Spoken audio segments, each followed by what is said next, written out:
Nós estamos indo agora ao Senado Federal, onde está sendo promulgada a PEC do ajuste fiscal, a PEC 135/2024.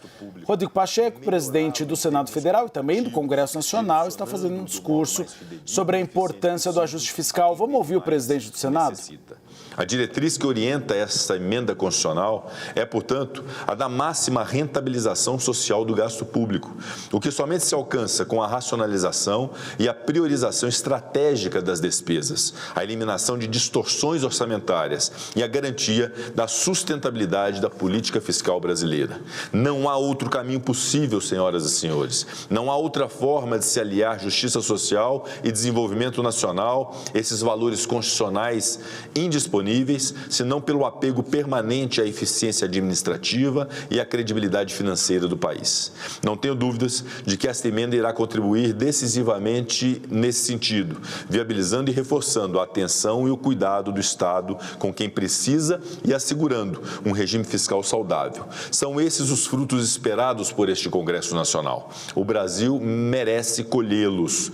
Concluo, então, parabenizando e agradecendo o esforço do governo federal e de todos os parlamentares, especialmente dos líderes partidários, do líder do governo no Senado Federal, o senador Jacques Wagner, do líder do governo no Congresso Nacional, o senador Randolfo Rodrigues, do presidente da Comissão de Constituição e Justiça, Davi Alcolumbre, do relator da reforma tributária, líder do MDB, senador Eduardo Braga, do nosso membro da mesa diretora e do senador muito atuante, senador Everton, nas pessoas de quem cumprimento todos os senadores e senadoras, todos os parlamentares, incluindo deputados federais e deputadas federais, que contribuíram para esse grande esforço da consecução de um pacote de gastos que envolveu esta emenda constitucional, mas também um projeto de lei complementar e um projeto de lei ordinária, cuja missão foi cumprida rigorosamente pelo Congresso Nacional através de suas duas casas. E um agradecimento ao presidente da Câmara dos Deputados, o deputado federal Arthur Lira, o deputado Moses Rodrigues, que foi o relator na Câmara dos Deputados,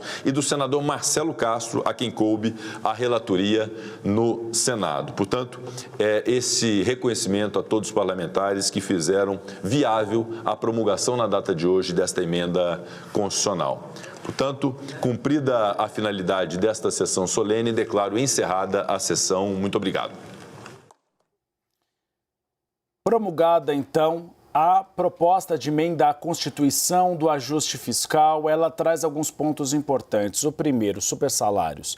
Havia uma expectativa de que já valesse, a partir do ano que vem, o fim dos penduricalhos ou daquelas compensações que são pagas principalmente a juízes. Não, o lobby foi imenso e o Congresso Nacional deixou para que todas essas novas regras sejam válidas depois da aprovação de outro projeto no Senado Federal. Então ficou um texto um pouco mais generalista e as regras só vão realmente serem colocadas em prática depois da aprovação desse projeto. Outro ponto importante, o Fundeb. Havia uma expectativa de um aporte maior, de 20%. O Congresso Nacional reduziu para 10% em 2025. Isso é uma preocupação muito grande, principalmente para as escolas de tempo integral e também para merendas escolares. É uma questão que o Ministério da Educação vai ter que se debruçar a partir de agora. Depois vem a DRU, importantíssima. A DRU que faz com que o governo tenha um pouquinho mais de margem para gastos. DRU, desvinculação de receitas da União. Acabaria agora e agora foi postergada até 2032. Outro ponto importante seria o abono salarial. Foi mantido o teto do abono salarial. Mas a questão é que alguns grupos que seriam retirados, o Congresso Nacional incluiu, depois de uma larga negociação com várias bancadas, apoios da direita e da esquerda, para que voltasse a ser como era antes. Isso fez com que o pacote fosse retirado o impacto maior dele. A XP fala que esse pacote desidratado teve uma queda aí de impacto de 8 bilhões, mas o Ministério da Fazenda fala que é cerca de 1 bilhão. A gente vai ter que observar realmente como fica esse cenário. Tainá Falcão.